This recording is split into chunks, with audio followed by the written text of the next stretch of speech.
जय हिंद मेरे प्यारे विद्यार्थियों, कैसे हैं आप सब। उम्मीद करते हैं अच्छे होंगे। और जैसा कि आपने पीछे थंबनेल देखा होगा, बिहार डीएलएड प्रवेश परीक्षा जो लगातार विगत पिछले वर्षों से लगातार जो एग्जाम्स पूछे जा रहे हैं, उसके प्रीवियस ईयर क्वेश्चन पर जो है हम लोग कमांड करना है ना, हमें कमांड करना है। उस कमांड को पूरा करने के लिए उसे पूरा सॉल्यूशन के साथ हम लोग जो है आपको प्रोवाइड करवा रहे हैं। तो आइए हम लोग देखते हैं कि बिहार डीएलएड परीक्षा में कैसे कैसे प्रश्न पूछे जाते हैं और कैसे कैसे पूछे गए हैं। ठीक है, तो इसी बेस पर कहते हैं ना दोस्तों कि किसी भी एग्जाम को अगर फोड़ना चाहते हो तो सबसे पहले उसके लिए पीवाईक्यू को तैयार करना होगा, प्रीवियस ईयर क्वेश्चन पे कमांड करना होगा, है ना। तभी आपका स्कोर भी बूस्टअप होगा, कॉन्फिडेंस भी आपका जो है बूस्टअप हो पाएगा और आप आगे प्रिपेयर हो पाओगे। सक्सेस कहते हैं ना, सक्सेस तभी मिलेगा जब आप पीवाईक्यू की ओर बढ़ेंगे। ठीक है, तो उसी कड़ी में हम लोग आगे बढ़ते हैं और आज देखते हैं कौन सा मंथ, कौन सा ईयर का जो है क्वेश्चन हम लोग है ना सॉल्व करेंगे। ठीक है, देखिए हम लोग जो है इसके पहले देखिए हम लोग ये सॉल्व करने जा रहे हैं। देखिए बिहार डीएलएड प्रवेश परीक्षा 30/8/2025 है ना। इसमें क्या है, पहले जो है आपका हिंदी है, तो हिंदी वाले सर आकर के आपको कराएंगे। लेकिन हम लोग जो आगे बढ़ेंगे इसके बाद, तो यहाँ से आपका इंग्लिश है 26 से, है ना। उसके बाद आपका मैथ भी आता है और मैथ के बाद जैसे हम लोग मैथ खत्म करते हैं आपका यहाँ पे साइंस आ जाता है। ठीक है, जो 71 से लेकर के 90 के बीच में है। तो हम लोग शुरुआत करते हैं आज का क्लास 71 नंबर क्वेश्चन से। और आज का पहला क्वेश्चन से आपके सामने ये रहा। ठीक है, देखिए आज का पहला क्वेश्चन आपके सामने ये रहा। पहला क्वेश्चन से इसमें दोस्तों देखिएगा, बहुत ही शानदार क्वेश्चन पूछा गया है। इनमें से किसमें द्विखंडन होता है। द्विखंडन का मतलब हो गया कि दो खंड में बंटता है ना। द्विखंडन का सीधा सीधे बोला जाता है कि दो खंड में बंटना। अब दो खंड में बंटना क्या होता है, देखिए दो खंड क्या होता है, ये एक प्रकार का द्विखंडन जो होता है एक प्रकार का, ये क्या होता है कि एक अलैंगिक प्रक्रिया है। ठीक है, ये क्या है, एक अलैंगिक प्रक्रिया है। अलैंगिक प्रक्रिया क्या होता है दोस्तों, एक बार हम लोग जानने का प्रयास करेंगे कि अलैंगिक प्रक्रिया होता क्या है। ठीक है, आपने देखा होगा सेक्सुअल दो तरीके से होता है, एक लैंगिक और एक अलैंगिक। ठीक है, और अलैंगिक वाला जो होता है उसमें एक कोशिकीय जीव ज्यादा भाग लेते हैं। ठीक है, इसमें क्या होता है कि इसमें जो है एक ही जीव है ना, एक ही जीव जो होते हैं दो तरीके का काम करते हैं, मेल और फीमेल दोनों तरीके का वो काम करते हैं। वो आसानी से क्या करते हैं, मेल का भी काम कर लेते हैं और फीमेल का भी वो काम कर लेते हैं। वो एक कोशिकीय होते हैं, क्या होते हैं, एक है ना, एक कोशिकीय होते हैं। उसको कहते हैं यूनिसेलुलर, क्या कहते हैं, एक कोशिकीय होते हैं और ये इसको कहते हैं यूनिसेलुलर। ठीक है, यूनिसेलुलर कहते हैं। और इसके एग्जांपल्स की बात अगर किया जाए तो अमीबा क्या होता है, अमीबा हो गया, है ना। पैरामीशियम है ना, पैरामीशियम हो गया, पैरामीशियम है ना, पैरामीशियम हो गया, है ना, पैरामीशियम हो गया। युगलिना हो गया, युगलिना है ना, युगलिना हो गया। तो ये सब जो आपके इसमें एग्जांपल्स पूछे जाते हैं। ठीक है, ऐसे एग्जांपल्स आपको लगातार पूछे जाते हैं कि इसमें जो है कौन सा है ना, कौन सा इसमें जो है एक कोशिकीय है। ये भी पूछा जाता है आपको कि इसमें कौन सा आपको दे दिया जाएगा एग्जांपल्स में, है ना। अमीबा दे दिया जाएगा, बताइए एक कोशिकीय है या बहुकोशिकीय है ना, ये भी दे दिया जाता है।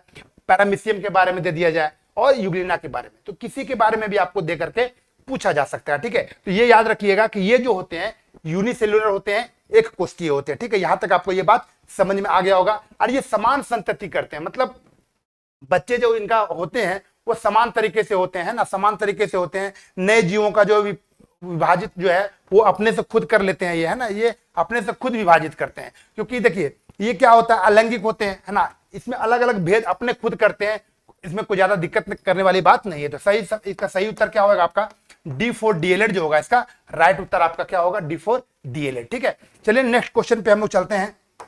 देखिए दोस्तों नेक्स्ट क्वेश्चन आपका क्या कह रहा है, मैग्नीशियम, सीधा सीधी बोला गया है मैग्नीशियम। ठीक है, मैग्नीशियम रिबन को, किसको बोला गया है, मैग्नीशियम रिबन को जलाने से पहले, है ना, जलाने से पहले रगड़ा जाता है। यानी उसको कहा गया है कि जब मैग्नीशियम जो होता है उसको जलाने से पहले रगड़ दिया जाता है ना, रगड़ा जाता है ना, उसके ऊपर कुछ तो होगा तभी तो रगड़ा जाता होगा। ठीक है, फिर बोला गया क्योंकि इस पर निम्न में से किसका अस्तर चढ़ा रहता है, यानी किस पर एक परत चढ़ जाता है दोस्तों। ठीक है, अब परत चढ़ जाता है तो उसको छुड़ाएंगे नहीं, तब तक वो क्या होगा, आगे काम नहीं करेगा। ठीक है, तो उसके लिए कहा जाता है क्या कि मैग्नीशियम है ना, मैग्नीशियम जो होता है, तो मैग्नीशियम जो होता है वो खुला में रहेगा, क्या रहेगा, खुला में रहेगा, ओपन में रहेगा। जब ओपन में रहेगा तो ये प्रक्रिया किससे करेगा, O2 से करेगा, किससे करेगा, O2 से करेगा। और जब O2 से वो प्रक्रिया करता है तो O2 से प्रक्रिया करने के बाद क्या होता है, वो 2Mg है ना, 2MgO बनाता है ना, 2MgO बनाता है, जिसके कारण क्या होता है, मैग्नीशियम ऑक्साइड क्या बनाता है, वो मैग्नीशियम ऑक्साइड बनाता है। और ये प्रक्रिया जो होता है मैग्नीशियम ऑक्साइड कहलाता है। ठीक है,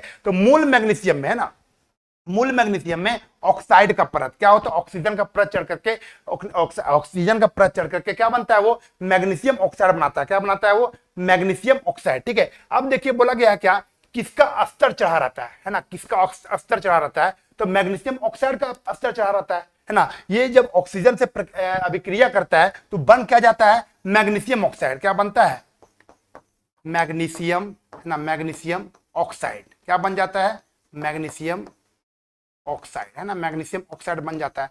तो ये आपका जो है बोला गया है क्या, कौन सा परत चढ़ जाता है, तो आपका यहाँ पे आंसर हो जाएगा मैग्नीशियम ऑक्साइड पड़ जाता है ना, मैग्नीशियम ऑक्साइड। देखिए कहां पे आपका मैग्नीशियम ऑक्साइड है, तो यहाँ पे सीधा सीधे ऑप्शन बोल रहा है B4B8, इसका जो है राइट उत्तर आपका हो जाएगा। ठीक है, देखिए कैसे कैसे क्वेश्चन पूछे जाते हैं, और इस तरह के जो क्वेश्चन होते हैं PYQ, प्रीवियस ईयर क्वेश्चन जो होते हैं किसी भी एग्जाम्स के लिए सबसे बोला जाना जड़ होता है। ठीक है, अगर आप किसी भी एग्जाम को कंपटीशन को फेस करना चाहते हैं तो सबसे पहले आपको उसके जड़ तक जाना पड़ेगा, और जड़ आपका जो है वो PYQ होता है ना, प्रीवियस ईयर क्वेश्चन होते हैं। और इसी तरह के जितने भी एग्जाम्स आपके सामने आते हैं ना, किसी भी एग्जाम्स की अगर आप तैयारी करते हैं तो आप यूनिक पब्लिकेशन का जो बुक है उसको एक बार फॉलो करेंगे। देखिए दोस्तों, अगर ये जो क्वेश्चंस आप देख रहे हैं, इसके पहले आपको क्या करना है कि एक किताब खरीदना है, इसी DLED का किताब खरीदिए, है ना, उसके प्रीवियस ईयर क्वेश्चन को एक बार सॉल्व कीजिए। उसके बाद जहां भी आपको समस्या है सीधा एक बार क्या कीजिए, यूनिक पब्लिकेशन के यहाँ पे प्लेटफॉर्म पे आकर के क्या कीजिए, उसको याद कीजिए, और उसका जो है प्रोवाइडेड आपको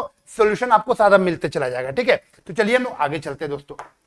देखिए नेक्स्ट क्वेश्चन पे चलते, बोला गया झरिया, आपने सुना होगा झरिया का नाम। झरिया का नाम कौन नहीं जानता होगा, है ना, ये बहुत ही इंपॉर्टेंट नाम है ना। झरिया किस वस्तु के उत्पादन के लिए जाना जाता है। ठीक है, तो ये इस तरह का क्वेश्चन आपको कमेंट करके भी बताना चाहिए, है ना। अगर आप इस वीडियो को देख रहे हैं तो एक बार कमेंट करके भी क्या कीजिए, इसको बताने का प्रयास कीजिए कि इस तरह का क्वेश्चन हमें भी आता है, और आपके अंदर क्या होगा, कॉन्फिडेंट भी बिल्डअप हो जाएगा। ठीक है, कमेंट करके जब आप बताइएगा तो। देखिए दोस्तों, इसका क्या होता है, इसका इंपैक्ट ये पड़ता है कि झरिया से, है ना, झरिया जो है एक झारखंड में पड़ने वाला, है ना, झारखंड में पड़ता है। कहां पड़ता है ये, झारखंड में, है ना, झारखंड में पड़ता है, और ये धनबाद जिला में पड़ता है। कहां पड़ता है ये, धनबाद जिला में, है ना, धनबाद जिला में। और वहां पे देखिएगा तो इतना सारा खदान है धनबाद में कोयले का, वहां से अंदर से सुरंग बना हुआ है दोस्तों, अंदर जाते हैं पूरा गाड़ी लेकर के और कोयला भर करके निकाला जाता है। ठीक है, तो बहुत सारा परसेंटेज के मामले में अगर भारत में देखा जाए तो बहुत सारा कोयला वहां से क्या होता है, आयात होता है ना, वहां से बहुत ज्यादा कोयला यहाँ से वहां से जो है भेजा जाता है कोयला, है ना, दूसरी जगह से भेजा जाता है, निर्यात किया जाता है वहां से। तो यहाँ पे बताइए किसके लिए फेमस है वो, तो किसके लिए फेमस है वो, कोयला के लिए फेमस है ना, काला हीरा जिसको बुलाया था, काला सोना, काला हीरा, कुछ भी बोल सकते हैं, नया नाम इसका यही है ना। पेट्रोलियम, चांदी, इसके बारे में तो आप जानते ही है ना। चलिए आगे चलते हैं नेक्स्ट। देखिए आपके आगे नेक्स्ट क्वेश्चन पे ये कह रहा है समुद्र तल, क्या बोल रहा है, समुद्र तल को देखे आपने, नहीं देखा है ना। समुद्र तल क्या होता है, देखिए समुद्र तल जो होता है, समुद्र के सबसे नीचे वाले तल को बोलते हैं समुद्र तल। ठीक है, अब समुद्र तल के बारे में बोला गया है कि समुद्र तल की गहराई, समुद्र तल की गहराई ज्ञात करने के लिए, क्या बोला गया, ज्ञात करने के लिए, गहराई कितना है इसको ज्ञात करने के लिए बोला गया है। और समुद्री जहाज में किस विशेष तकनीक, यहां पे देखिए तकनीक वर्ड का प्रयोग किया गया है। तकनीक का मतलब होता है दोस्तों टेक्निक, है ना, तकनीक का मतलब होता है टेक्निक, कौन सा टेक्निक का प्रयोग किया जाता है ये पूछा गया आपको। तो बताइए समुद्री जहाज है तो समुद्री जहाज में कुछ ना कुछ तो टेक्निक लगाएगा, तभी तो गड्ढा को पता कर पाएगा कि कितना गहराई में ये समुद्र है ना।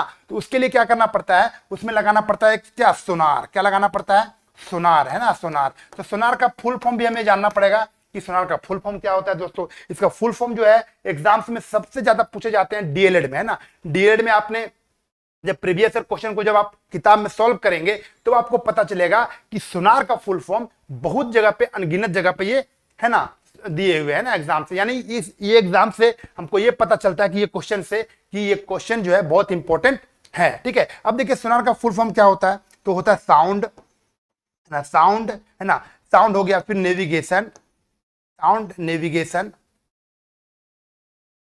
नेविगेशन एंड रेजिंग, है ना, साउंड, नेविगेशन एंड रेजिंग, है ना, रेजिंग, रेजिंग, है ना, ये होता है साउंड, नेविगेशन एंड रेजिंग, है ना, ये याद रखिएगा, साउंड, नेविगेशन एंड रेजिंग, है ना,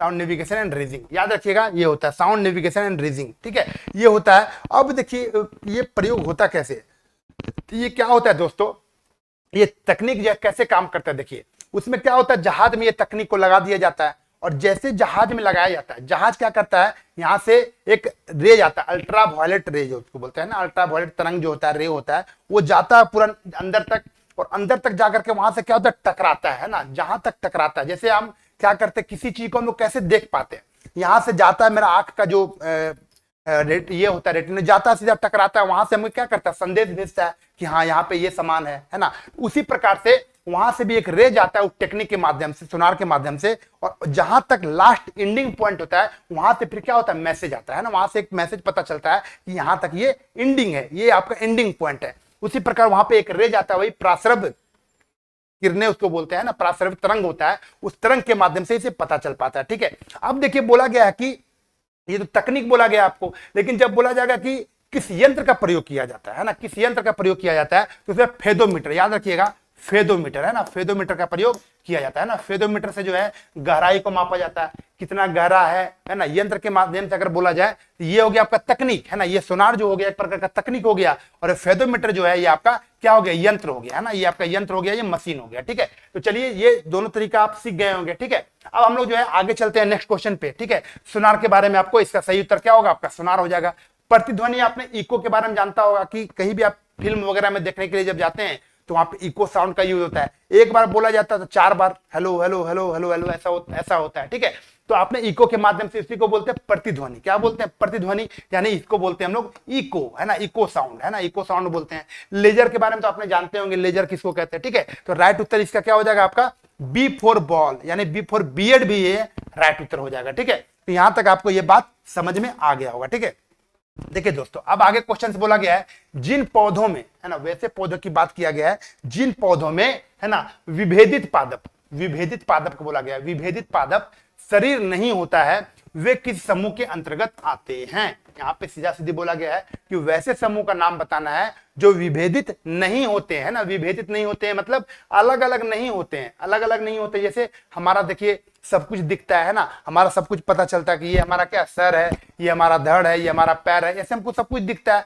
अच्छा, पत्ता में भी अगर किसी पेड़ में जाएंगे हम लोग, बढ़िया पेड़ में, तो हम लोग को पता चलता है कि भैया ये पत्ती है ना, ये फूल है ना, ये तना है, ये जड़ है, ये हम लोग पता कर पाते हैं। लेकिन वही चीज बोला गया है कि वैसे पौधे का नाम बताइए है ना, वैसे पौधे बताइए कि जो जिसमें कोई भी अलग अलग नहीं होता है, मतलब एक जैसा लगता है सब देखने में। ठीक है, तो देखिए क्या होता है, बताइए, विभेदित पादप शरीर नहीं होता है, उनके बारे में बोला, वो कौन सा समूह से आते हैं। ठीक है, अब देखिए इसमें बोला गया क्या, इसमें टेरिडोफाइटा, इसमें जो होते हैं क्या होते हैं, विभेदित होते हैं ना, इसमें विभेदित होते हैं मतलब ये अलग अलग दिखते हैं, यानी इसमें जड़ ना, जड़ हो गया, तना हो गया है ना, पत्ता हो गया, पत्ता हो गया है ना, पत्ता हो गया, ये सब इसमें अलग अलग दिखते हैं ना, ये पता चलता है इसमें।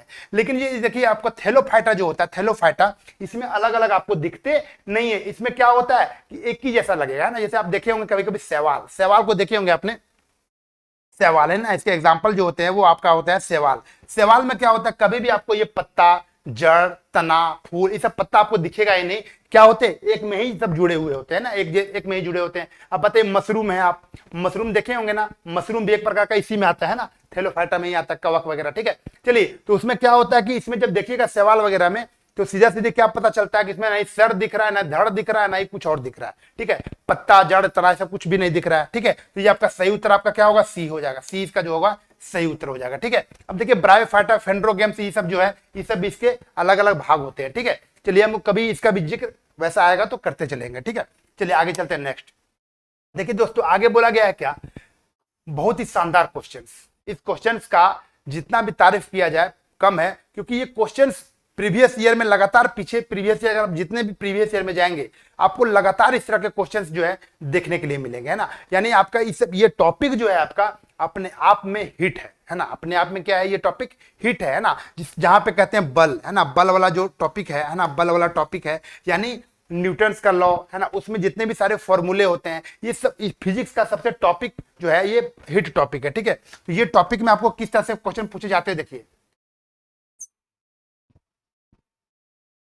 देखिए इसका जो क्वेश्चन पूछा गया है, देखिए उसमें क्या बोला गया है, बोला गया कि यहाँ पे मास दिया हुआ है 20 किलोग्राम, क्या दिया हुआ है, ये एम हो गया मास, इसको बोलते हैं क्या, द्रव्यमान, है ना।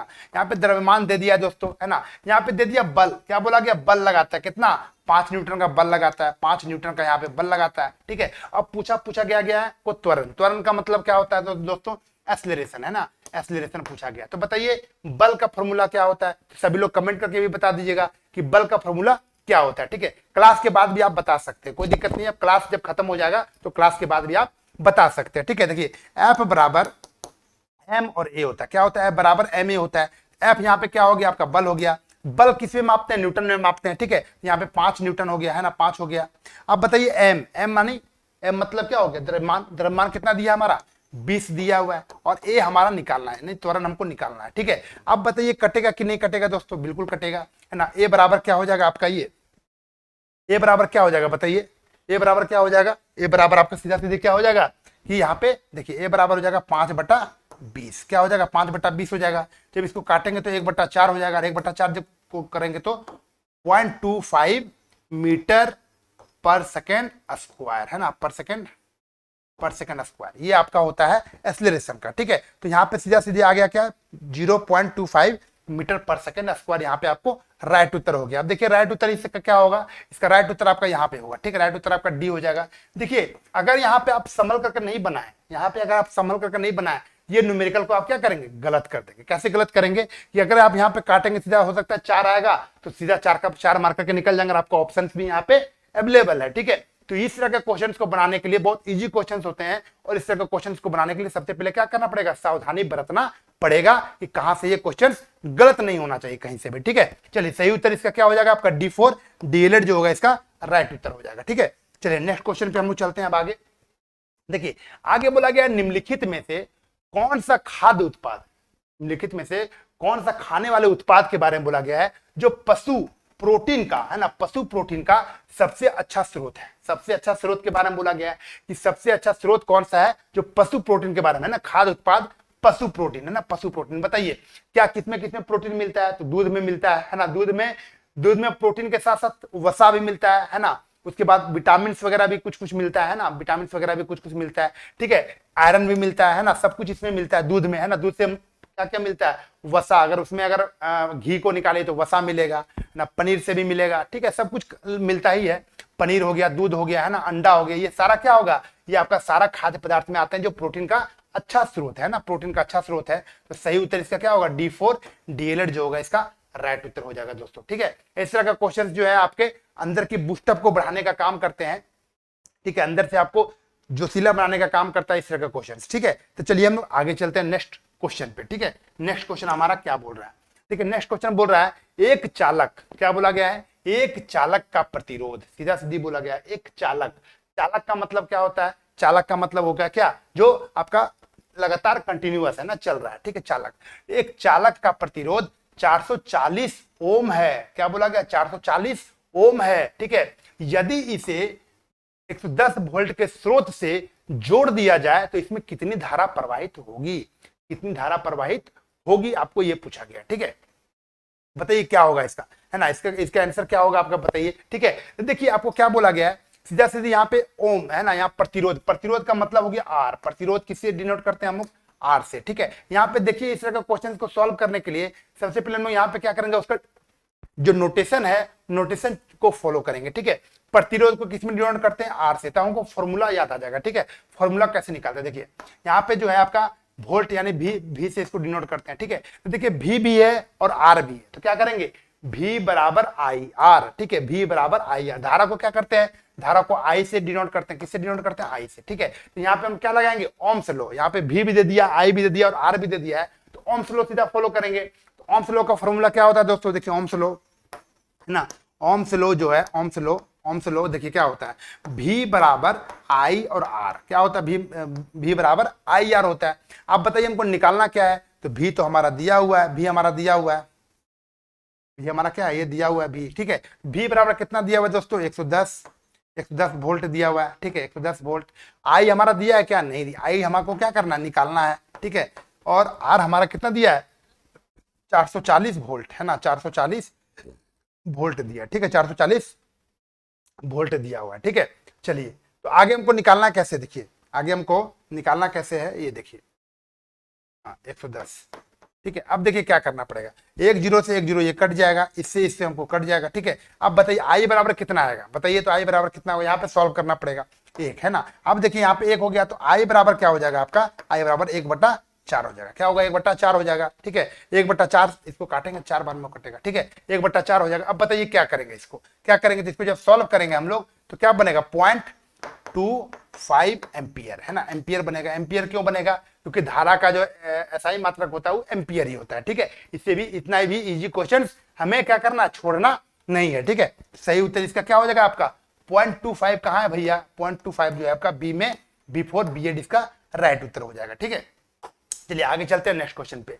नेक्स्ट क्वेश्चन बोल रहा है निम्नलिखित में से कौन सी धातु को गहने बनाने में प्रयोग किया जाता है? गहना बनाने के लिए प्रयोग किया जाता है। तो गहने बनाने के लिए जो है सोना का तो प्रयोग करते ही है, चांदी का भी प्रयोग करते हैं ना। अभी बहुत महंगा भी हो गया है सब, है ना, बहुत ज्यादा इसका जो है यूज भी करता है लोग, है ना, बहुत सारा इसका यूज भी होता है। तो सोना, प्लेटिनम और चांदी, ये तीनों का यूज करते हैं। मुख्यतः रूप से जो प्लेटिनम होता है इसे सफेद सोना कहते हैं। क्या कहते हैं इसको? सफेद सोना, है ना, सफेद सोना के रूप में इसको जानते हैं। ये याद रखिएगा कि सफेद सोना के रूप में किसको जाना जाता है? सीधा सीधा बोला जाता है क्या? प्लेटिनम को। ठीक है, प्लेटिनम को बोला जाता है। एजी जो होता है, एजी इसका जो आपका मात्रक होता है ना, इसको इंडिकेट करते हैं हम लोग पीरियोडिक टेबल में, तो एजी से करते हैं। और सोना को करते हैं ऑरम से। ऑरम से मतलब एयू से, है ना, ऑरम से एयू से करते हैं। ठीक है, तो ये सब आपको याद रखिएगा। ठीक है, ये सब आपको याद रखिएगा। सही उत्तर इसका क्या होगा? D4 DLed जो होगा इसका राइट उत्तर हो जाएगा। ठीक है, राइट उत्तर इसका D4 DLed हो जाएगा। चलिए नेक्स्ट क्वेश्चन पे हम लोग चलते हैं। अब नेक्स्ट क्वेश्चन बोल रहा है आवोगाद्रो, है ना। आवोगाद्रो का एक नियतांक है, इसको हमको याद रखना है। ये डायरेक्ट आपका वैल्यू पूछता है ना, इसमें कुछ भी नहीं पूछता है। इसमें सीधा सीधे क्या करता है दोस्तों? वैल्यू पूछता है ना, वैल्यू ही पूछता है ना। तो देखिए वैल्यू अगर पूछा गया है तो वैल्यू हम लोग जो है इसको क्लास 6, 7, 8 से इसको याद करते आ रहे हैं, है ना। ये सब जो है ज्यादा मायने नहीं रखता है कि क्या पूछा गया है, इसको याद रखना पड़ेगा। क्या होता है? G6.022 इंटू 10⁻23, है ना। ये आपको क्या करना पड़ेगा? याद करना पड़ेगा। आवोगाद्रो का ये मान है ना, आवोगाद्रो का मान है। बताइए कौन सा होगा आपका, है ना, ये आपका कौन सा हो जाएगा? ये आपका होगा डी नंबर, है ना, 6.022 इंटू 10⁻, क्या होगा? 23। इसका राइट उत्तर क्या होगा? D4 DLed इसका याद हो जाएगा। ठीक है, देखिए अब आपको बताते हैं छोटा मोटा चीज, है ना, छोटा मोटा चीज समझिएगा कि प्रीवियस ईयर क्वेश्चंस, है ना, हमें क्यों लगाना चाहिए। देखिए प्रीवियस ईयर क्वेश्चंस और साथ ही साथ तैयारी जब आप करते होंगे तो आपको किसी भी एग्जाम्स में, देखिए कहते हैं ना कि इससे पहले भी जितने भी एग्जाम्स होते थे, सभी एग्जाम में क्या होता था कि प्रीवियस ईयर को लोग पढ़ करके खड़े जाता था। क्या करता था? प्रीवियस ईयर को पढ़ करके जाता था और एग्जाम क्वालिफाई कर देता था। ये आपका पहले का ट्रेंडिंग चलता था, अभी भी उसी बेस पर चल रहा है। क्या करता है दोस्तों? थोड़ा सा चेंजिंग करता है। क्या करता है? थोड़ा सा चेंजिंग करता है। अगर प्रीवियस ईयर के सिर्फ और सिर्फ सोल्यूशन को अगर देख करके जाते हैं, किताब का सॉल्यूशन, किताब में भी सॉल्यूशन इर्द गिर्द में इतना सारा क्वेश्चन रहता है जो आपको इर्द गिर्द का सारा क्वेश्चन आपको क्या होगा? बन जाएगा। उसी इर्द गिर्द के क्वेश्चन से आपके सवाल भी बनते हैं, इसलिए प्रीवियस ईयर क्वेश्चन को सबसे ज्यादा तवज्जो दिया जाता है। और आपका ये यूनिक पब्लिकेशन जो है आपके लिए लेकर के आया कि इसका वीडियो सॉल्यूशन आपको प्रोवाइड करवा रहा है। ठीक है, तो आप जो है बने रहेंगे और आगे इसका जो है लाभ उठाते रहेंगे। ठीक है, चलिए आगे चलते हैं थोड़ा सा। देखिए बोला गया मॉडर्न आवर्त सारणी, है ना, मॉडर्न पीरियोडिक टेबल की बात किया गया है। तो देखिए आवर्त सारणी जो है बहुत सारे लोग आए, न्यूलैंड भी आए, है ना, न्यूलैंड भी आए, है ना, डोवेनर साहब भी आए, है ना, मोसले साहब भी आए, और क्या हुआ ये आपका आवर्त सारणी जो दिए थे, है ना, वो भी आए। ठीक है, मेंडलीव साहब भी आए। तो मेंडलीव के बाद मोसले आए। ठीक है, तो मेंडलीव के बाद मोसले जब आए तो उन्होंने क्या किया? मोसले ने आधुनिक आवर्त सारणी दे दिया। क्या दे दिया? आधुनिक आवर्त सारणी। ठीक है, आधुनिक आवर्त सारणी के पहले क्या था? सिर्फ आवर्त सारणी। आवर्त सारणी किन्होंने दिया था? तो मेंडलीव साहब ने दिया था। जब आधुनिक आवर्त सारणी की बात पूछा जाए तो सीधा सीधी क्या करना है? मोसले साहब ने दिया था। ठीक है, देखिए अभी आधुनिक आवर्त सारणी जो होते हैं, अभी पूछा गया है आधुनिक आवर्त सारणी के बारे में, मॉडर्न के बारे में। इसमें जो तत्वों की संख्या होती है याद रखिएगा 118 होता है। कितना होता है? 118। देखिए इसमें देखिएगा अगर ऐसे करके देखा जाए तो 7 आवर्त होते हैं। कितने होते हैं? 7 आवर्त होते हैं ना, 7 आवर्त होते हैं,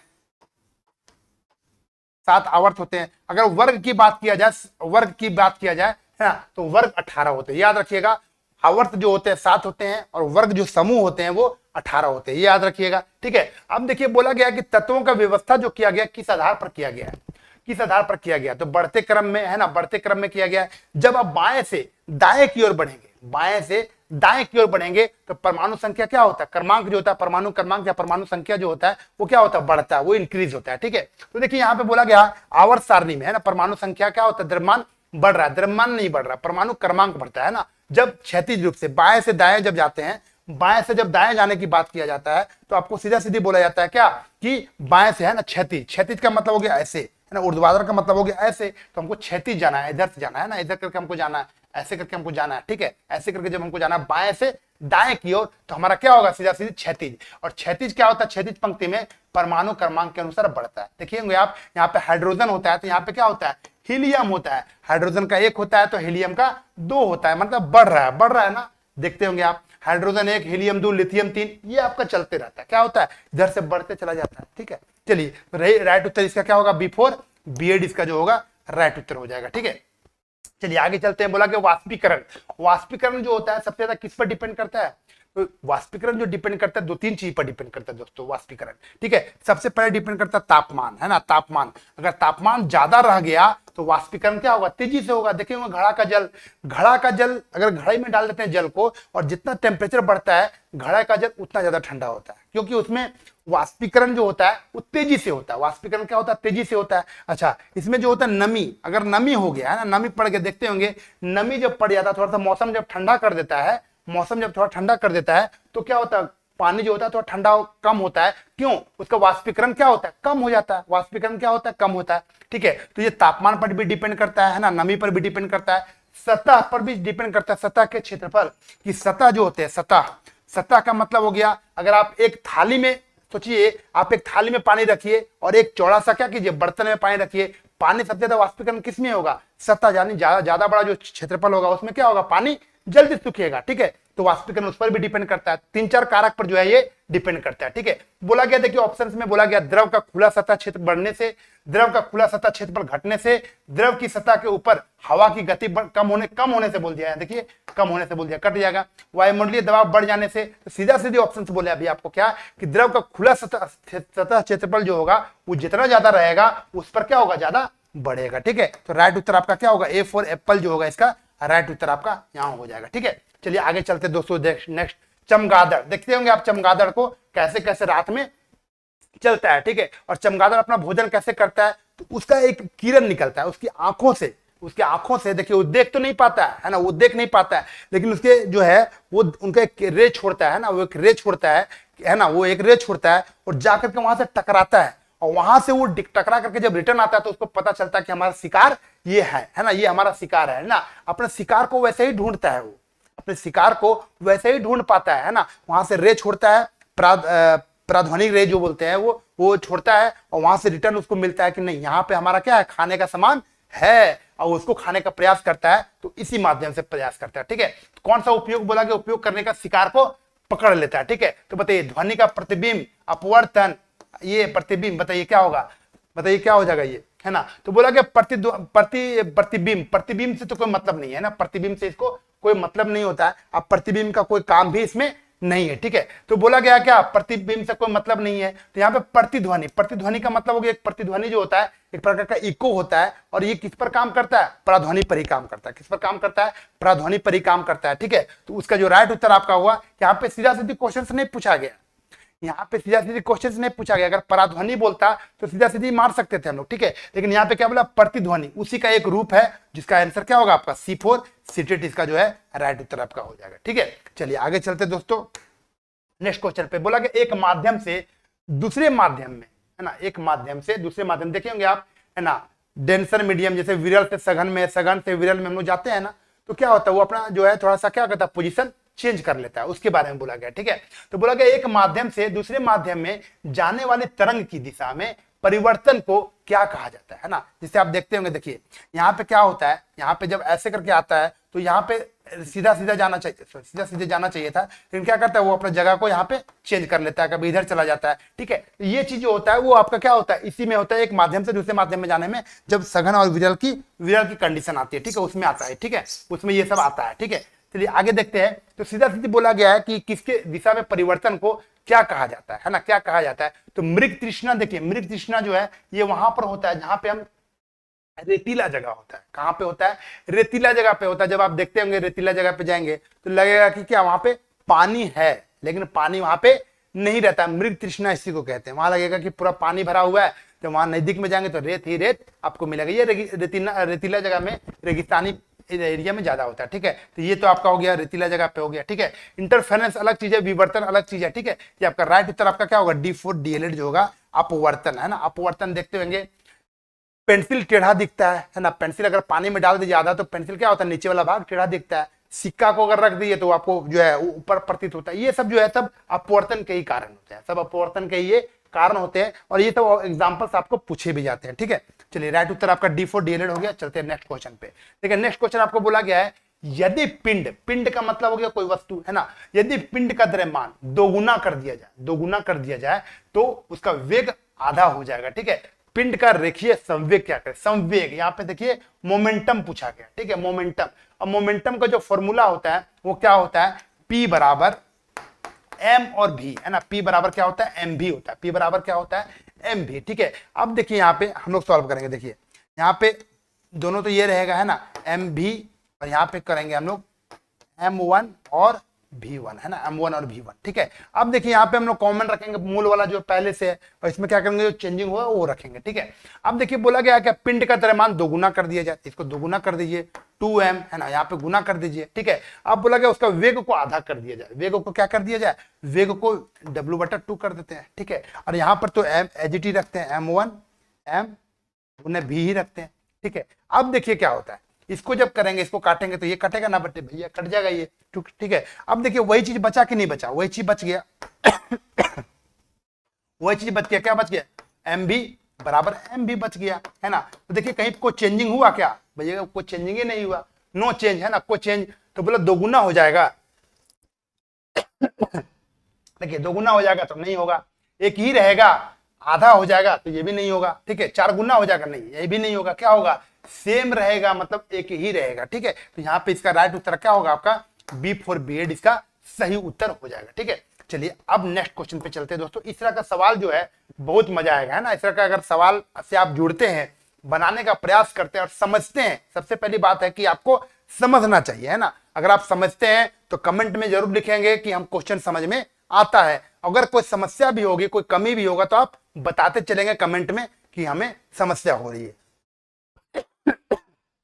चलिए, कहा जा सकता है, नेक्स्ट क्वेश्चन पे कह रहा है, कहा जा सकता है कि निम्नलिखित में से सभी में बीज प्रकीर्णन ने पादपों को लाभ पहुंचाया है, सहायता की है, सिवाय एक को छोड़कर। क्या बोला गया, सिवाय, सिवाय का मतलब हो गया एक को छोड़ करके है ना। तो बताइए कि किसके बारे में बोला गया है ना। तो देखिए सबसे पहले हमको बीज का प्रकीर्णन समझना पड़ेगा। प्रकीर्णन का मतलब होता है प्रकीर्णन, प्रकीर्णन का मतलब क्या होता है, स्कैटरिंग है ना, स्कैटरिंग। और स्कैटरिंग का मतलब होता है कि एक जगह से दूसरी जगह पे चले जाना है ना, एक जगह से दूसरी जगह पे स्थानांतरित हो जाना। ठीक है, इसके बारे में बोला गया है। तो बीज का प्रकीर्णन बोला गया है, हो सकता है, लेकिन पादपों में लाभ पहुंचाया जा सकता है सिवा एक को छोड़ करके। तो बताइए, नई किस्मों को उत्पन्न करना है ना, नई किस्म जो होते हैं, नया किस्म कैसे होता है, एक जगह से जब दूसरे जगह पे चला जाता है तो क्या होता है, नया किस्म बनता है, नया चीज बनता है, नया किस्म बनता है। ठीक है, तो इसका सही उत्तर आपका क्या होगा, C4 सीटेड जो होगा इसका सही उत्तर हो जाएगा। ठीक है, C4 सही, सी जो होगा इसका राइट उत्तर हो जाएगा। ठीक है, चलते हैं हम लोग नेक्स्ट क्वेश्चन पे। देखिए विद्युत शक्ति, जैसे करंट का क्वेश्चन आ गया। देखिए करंट का क्वेश्चन कितना पूछा है ना, 2-3 क्वेश्चन तो करंट का पूछ देता है, तो कि चैप्टर कितना इंपॉर्टेंट है। ठीक है, इसलिए फिजिक्स का कुछ कुछ टॉपिक हम जो है आपको बता देंगे है ना। कमेंट में कभी कभी आप लोग पूछिएगा तो बता देंगे, ऐसे भी हम बताने का प्रयास करेंगे बीच बीच में कि कौन कौन सा टॉपिक जो होता है बहुत ही इंपॉर्टेंट होता है ना। फिजिक्स का कौन सा टॉपिक है जो बहुत इंपॉर्टेंट है, केमिस्ट्री का कौन कौन सा टॉपिक है जो इंपॉर्टेंट है, ये सब आपको जो है बीच बीच में हम क्या करेंगे, बताते रहेंगे। ठीक है, चलिए विद्युत शक्ति जो होता है, विद्युत शक्ति की इकाई को किस इस प्रकार की व्यक्त किया जा सकता है। ठीक है, तो यहाँ पे शक्ति बोला गया, क्या बोला गया, विद्युत का शक्ति। और विद्युत का शक्ति जो होता है वो पावर होता है, क्या होता है, पावर। तो P बराबर सीधा सीधे लिखेंगे क्या, P बराबर V और I, P बराबर क्या बोलेंगे, V और I है ना, P और V और I बोलते हैं। ठीक है, अब बताइए देखिए क्या होता है पावर बराबर, तो बताइए व्यक्त किया जाता है किसमें, तो विद्युत शक्ति को किसमें व्यक्त करते हैं बताइए, तो वोल्ट एम्पियर में, किलोवाट घंटा में, जूल सेकंड में, या फिर वाट दूसरा में। ठीक है, वाट दूसरा में। बताइए क्या होगा इसका जो है, इसका शक्ति जो है, विद्युत शक्ति का फॉर्मूला आपका यही होता है। ठीक है, तो बताइए क्या होगा, बताइए राइट उत्तर में क्या होगा आपका, इसका सही उत्तर आपका क्या हो जाएगा, इसका सीधा सीधी उत्तर हो जाएगा आपका कि ये आपका जो है जूल पर सेकंड है ना, जूल पर सेकंड। विद्युत शक्ति का सही मात्रक वाट ही होता है, क्या होता है, वाट होता है विद्युत शक्ति का सही मात्रक। सी इसका जो होगा राइट उत्तर हो जाएगा। ठीक है, सी इसका जो होगा राइट उत्तर आपका हो जाएगा। ठीक है, अब देखिए आगे क्या बोला गया है। अब आगे हम लोग इसके इसी से रिलेटेड जो है क्वेश्चन को हम लोग जानने का प्रयास करेंगे कि क्या इसका जो है और सारा इसका क्वेश्चन निकल सकता है। देखिए अब देखिए शक्ति से रिलेटेड क्वेश्चन करते हैं। ठीक है, देखिए आगे हम लोग क्या करेंगे, आगे हम लोग क्या करने का प्रयास करेंगे कि सीधा सीधे देखिए विद्युत धारा क्या बोलते हैं, विद्युत धारा है ना, विद्युत धारा का जो है एसआई मात्रक होता है क्या होता है, एम्पियर होता है। विद्युत धारा का एसआई मात्रक क्या होता है, एम्पियर होता है ना, एम्पियर होता है, ठीक है। और आपका शक्ति का एसआई मात्रक वाट भी होता है, शक्ति का सिर्फ बोला जाए तो एसआई मात्रक वाट होता है, ठीक है। उसके बाद आपका विभवांतर का क्या होता है, विभवांतर का वोल्ट होता है, विभवांतर का क्या होता है, वोल्ट होता है, ठीक है, वोल्ट होता है, ठीक है। और एक देखते होंगे एक एचपी बराबर है ना, एक एचपी बराबर कितना होता है, 746 वाट है ना, ये भी आप याद रखिएगा, ठीक है। इतना सारा चीज को याद रखना है। चलिए आगे हम लोग चलते हैं नेक्स्ट क्वेश्चन पे, ठीक है। आगे चलते बोला गया निम्नलिखित में से कौन एकल झिल्ली से घिरा हुआ है ना, एकल झिल्ली से घिरा हुआ है। तो एकल झिल्ली मतलब एक झिल्ली से घिरा हुआ है, एक झिल्ली से घिरा हुआ रहता है, एक झिल्ली से जो घिरा हुआ रहता है उसको क्या बोलते हैं। तो आपको बताया, पिछला क्लास में भी बताया गया था, ठीक है, लाइसोसोम। क्या बोला गया है, लाइसोसोम, ठीक है, लाइसोसोम बोला गया है। तो लाइसोसोम क्या होता है, एक प्रकार का आत्महत्या की थैली भी होता है ना, आत्महत्या की थैली भी होता है। और आत्महत्या की थैली क्या होता है, उसमें जितने भी एंजाइम वगैरह होते हैं है ना, अपशिष्ट पदार्थ होते हैं, सब उसी में जाते हैं ना। और क्या करता है वो, सभी को क्या करता है, पचाने का काम करता है। जो नहीं पचता है उसको भी क्या करता है, वो खाने का प्रयास करता है ना। यानी एक प्रकार का सुसाइड बैग होता है, थैला होता है ना। एक प्रकार का जो लाइसोसोम होता है, एक प्रकार का क्या होता है, थैलेनुमा होता है। क्या होता है ये, थैलानुमा होता है। इसमें जितने भी कचरा होता है, अपशिष्ट पदार्थ होता है, एंजाइम होता है, सब उसी में चला जाता है, ठीक है। सही उत्तर इसका क्या होगा, ए फॉर एप्पल जो है इसका राइट उत्तर हो जाएगा। माइटोकॉन्ड्रिया जो होता है, माइटोकॉन्ड्रिया के बारे में हम बता दें, इसको क्या कहते हैं, पावर हाउस कहते हैं ना। कोशिका जो है पावर हाउस का है। और क्लोरोप्लास्ट जो है ये भी आपका जो है क्लोरोफिल से संबंधित होता है ना, क्लोरोफिल से ये संबंधित होता है।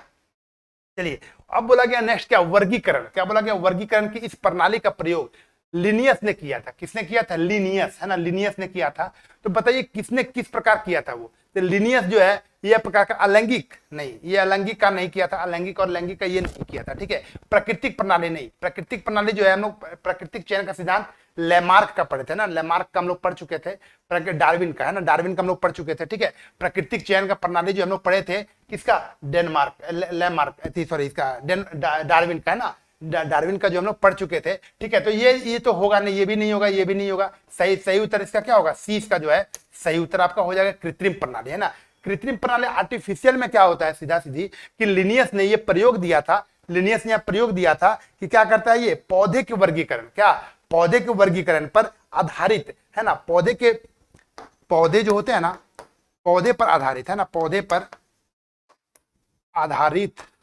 पर आधारित जितने भी होते हैं, जैसे आपका फेंड्रोगेम्स हो गया, एंट्रोगेम्स हो गया, ठीक है, अस्त्री केसर है ना, अस्त्री केसर हो गया, पुंकेसर हो गया ना, पुंकेसर हो गया, ये सब जितने भी है इसको बांटने का प्रयास किया है ना, इसको वर्गीकृत करने का प्रयास किया कि अस्त्री केसर को और पुंकेसर को क्या किया जाए, अलग अलग कर दिया जाए, ठीक है। सही उत्तर इसका क्या होगा, C4 सीटेड इसका सही उत्तर हो जाएगा। आगे चलिएगा, देखिए बोला गया निम्नलिखित में से उस यौगिक को पहचानिए है ना, निम्नलिखित में से उस यौगिक को पहचानिए जिसका उपयोग कागज, कांच और साबुन उद्योग में किया जाता है, ठीक है। तो बताइए, देखिए इसके बारे में आपको बताते हैं, कागज, कांच और साबुन इसमें बनाने का प्रयास किया जाता है, ठीक है। तो सोडियम नाइट्रेट का तो प्रयोग नहीं करते, विरंजक चूर्ण का प्रयोग नहीं करते, धोने का सोडा नहीं, ये क्या होता है, सोडियम कार्बोनेट, इसको कहते हैं देखिए Na2CO3 है ना, ये आपका होता है, ठीक है। लेकिन ये जो होता है सोडियम कार्बोनेट बोलते हैं, लेकिन ये धोने वाला सोडा नहीं है, ये धोने वाला सोडा नहीं है। धोने वाला जो सोडा होता है वो हाइड्रेटेड होता है, मतलब उसमें हाइड्रोजन के भी और क्या बोलते हैं उसको, पानी के अणु मिले रहते हैं ना। जैसे इसी में अगर धोने का सोडा का कहा जाए, धोने का जो सोडा होता है वो आपका क्या होता है, Na2CO3 है ना, और इसमें होता है 10 है ना, 10H2 है ना, 10H2O ये होता है, ठीक है, 10H2O ये होता है, ठीक है। यानी ये हाइड्रेटेड होता है, क्या और कौन सा फॉर्म में होता है, ये हाइड्रेटेड फॉर्म में होता है, ठीक है। और देखिए विरंजक चूर्ण, यानी एक प्रकार का जो बोलते हैं विरंजक चूर्ण जो होता है ना, इसको बोलते हैं, ठीक है, उसका क्या होता है, CaOCl2 है ना, ये आपका जो है विरंजक चूर्ण के रूप में काम करता है, यानी पानी को साफ करने के लिए ये किया जाता है, ठीक है। तो इतना सारा जो आपको ऑप्शंस मिल रहा है ये आपको याद रखिएगा, ये वाला फॉर्म और ये वाला फॉर्म, ठीक है। और इसका उपयोग जो होता है कागज, जितने भी तरह का कागज बनता है, कांच बनता है, साबुन बनता है, सब में इसका उपयोग किया जाता है ना। और साबुन बनता है और उसी साबुन का जो है हम लोग हाइड्रेटेड फॉर्म जो होता है ये आपका Na2CO3 10H2 होता है, यानी ये धोने वाला सोडा इसको कहा जाता है ना, धोने वाला सोडा किया जाता है, वॉशिंग सोडा इसी का नाम होता है, ठीक है। तो आज जो है हमारा यहाँ तक इस क्लास को क्लोज करते हैं, और आपका यहाँ तक हम 90 नंबर तक पहुंच चुके हैं, यानी साइंस का जो हमारा सेशन था वो हमारा क्या होता है, यहाँ पर समाप्त होता है। अब आगे हमारा जो है नेक्स्ट सेशन चलेगा। तब तक मिलते हैं आप लोग से नेक्स्ट क्लास में। तब तक सभी को धन्यवाद, बेस्ट ऑफ लक, पढ़ते रहिए। जय हिंद।